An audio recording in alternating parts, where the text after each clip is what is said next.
कोई दरोगा, कोई ओपी इंचार्ज, कोई एसपी, कोई डीएसपी उस क्षेत्र में रहे होंगे तो इन लोगों ने इसकी समीक्षा क्यों नहीं की कि इसको जो है कैमरा लगाने वाले को पता चला और उस समय के पुलिस अधीक्षक जो पहले रहे होंगे उनको पता नहीं चला। तो ये जो पदाधिकारी बैठे हुए हैं ये करते क्या हैं?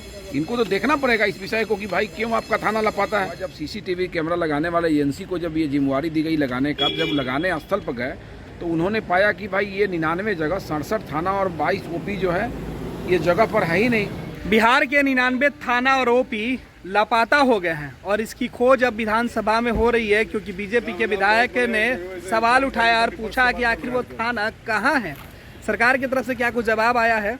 हालांकि सदन में वो अध्यक्ष के सामने जब यह सवाल आने की बारी थी तो प्रश्न टाल गया, लेकिन लिखित में जवाब आ गया है। लिखित में जो जवाब आया है, जानते हैं हमारे साथ बीजेपी के विधायक पवन जायसवाल हैं, उनसे क्या कुछ। मेरा ये प्रश्न था, देश के सभी लीड अखबारों में ये खबर छपी थी कि बिहार में 99 थाना और ओपी जो है लापता है।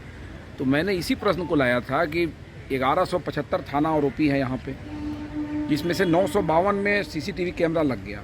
और ये खुलासा कब हुआ? जब सीसीटीवी कैमरा लगाने वाले एजेंसी को जब ये जिम्मेवारी दी गई लगाने का, जब लगाने स्थल पर गए तो उन्होंने पाया कि भाई ये 99 जगह 67 थाना और 22 ओपी जो है ये जगह पर है ही नहीं। तो उसने सूचना दिया। जब हम लोग को जानकारी मिली तो मैंने प्रश्न आया तो मैंने बजाबते ही इसमें नाम तक दिया कि पूर्वी चंपारण का भी 7-8 जगह ऐसा है जिस थाना और ओपी का पता नहीं है। तो ये जब से इसकी अधिसूचना जारी हुई तब से लेके अभी तक कोई दरोगा, कोई ओपी इंचार्ज, कोई एसपी, कोई डीएसपी उस क्षेत्र में रहे होंगे तो इन लोगों ने इसकी समीक्षा क्यों नहीं की कि इसको जो है कैमरा लगाने वाले को पता चला और उस समय के पुलिस अधीक्षक जो पहले रहे होंगे उनको पता नहीं चला।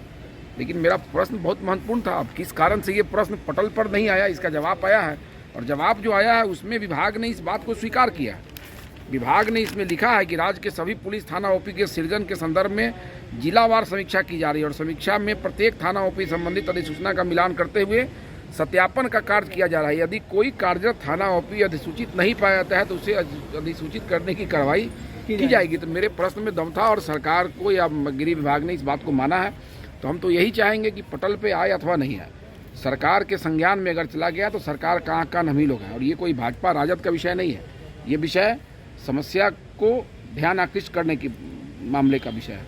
इसको सरकार को निश्चित रूप से एक समयावधि में इन थानों का पता लगा के और फजीहत से बचने की जरूरत है। लेकिन जिस फजीहत से बचने की बात कर रहे हैं, सबसे दिगर बात है कि राजधानी पटना के भी कई थाने उसमें शामिल हैं। बिल्कुल, राजधानी पटना के भी कई थाने, मैंने इसमें लिखा भी है, राजधानी पटना के भी थाने का मैंने जिक्र किया है कि मुसल्लमपुर, इमामगंज, चित्रगुप्त नगर ये थाने भी शामिल है इसमें।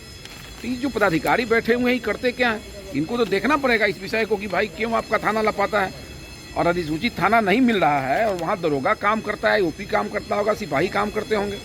तो ये खोज के निकालें। इसलिए हम इस मामले में गृह विभाग से चाहेंगे कि हमको इसकी विस्तृत रिपोर्ट हमको दें, नहीं तो फिर चलते सत्र में इसको ध्यानाकर्षण में ले आएंगे। लगता है कि सरकार थानों की खोज करेगी, सरकार खोज करे या पूरा राज्य खोज करे, हमको तो चाहिए इतना 99 को थाना मिलना चाहिए, क्योंकि मैंने प्रश्न आया है इसका। बिल्कुल। तो 99 थाना कहाँ लापता हो गए, इसकी खोज विधानसभा में बीजेपी के विधायक ने शुरू कर दी है। हालांकि सदन के पटल पर भले ही सवाल नहीं आया हो, लेकिन लिखित में सरकार के जवाब आया है और जवाब में इस बात के उजागर हुए हैं कि सरकार को भी यह थाने नहीं मिल रहे हैं। अब बीजेपी विधायक का कहना है कि जब तक इन 99 थाने जो ओपी सहित है उनकी खोज नहीं हो जाती है तब तक वो सवाल सदन में उठाते रहेंगे, चाहे बात ध्यान आकर्षण में डालने की ही क्यों ना। सबसे अलग और मजेदार बात है कि जिस थाने की खोजबीन पूरे बिहार में हो रही है उसमें राजधानी पटना के भी कई थाना और ओपी शामिल हैं। लोग यहाँ दिल्ली बंबई में घर पर घर खरीदते जा रहे हैं और एक ये साहब है कि अपना घर बेच दिए। वाह,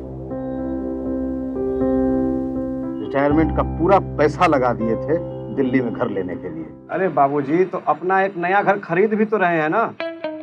नया घर खरीद रहे हैं? कहाँ? पूर्णिया में। पूर्णिया में? हाँ। अरे बाबूजी, दिल्ली बंबई में घर खरीदना अच्छी बात है, लेकिन अपने घर पे घर खरीदना बड़ी बात है। देखिए, पूर्णिया में पनोरमा सिटी और पनोरमा हाइट दोनों जगह का ऑप्शन उपलब्ध है। देखिए और बुक कराइए। मतलब अपने शहर में अपना घर? जी बिल्कुल। अब कीजिए घर वापसी पूर्णिया के पैनोरमा सिटी और पैनोरमा हाइट में। पैनोरमा सिटी और पैनोरमा हाइट, आपके शहर में आपका अपना घर।